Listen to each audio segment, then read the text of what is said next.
Hi, I'm Lauren for Family Handyman, and today I'm showing you when and how to drill a pilot hole. A pilot hole is a hole that is drilled into material before you insert a screw or nail. Typically, this is done when drilling into hardwood or laminate. It's also used when you want to make sure you have precision holes for your screws, and it's very important when you're screwing into the end of material to keep it from cracking like this.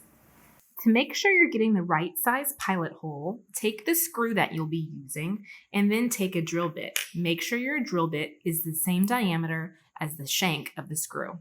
To drill a pilot hole, take your drill bit and drill the depth of the length of the screw. Then take your screw, insert it into the pilot hole, and screw your screw directly into the material.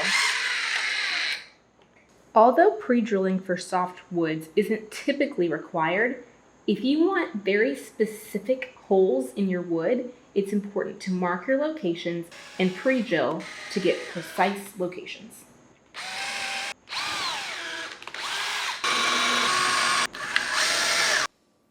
Remember, the three most common reasons when you'll need to drill a pilot hole is when you're drilling into very dense and hard materials such as hardwood or laminate.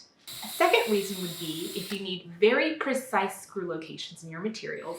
And a third reason is if you're drilling near the edge or the end of a piece of material to keep that material from splitting.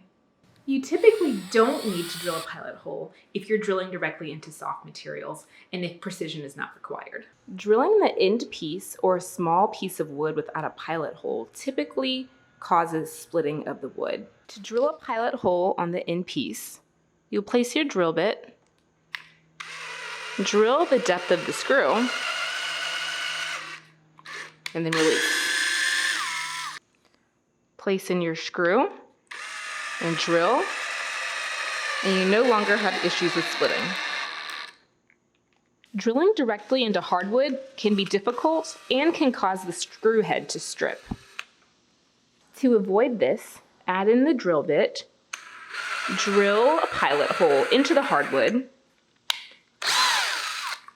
remove any extra pieces of wood, add your screw back in, and the screw goes in easier without any issues or extra pressure.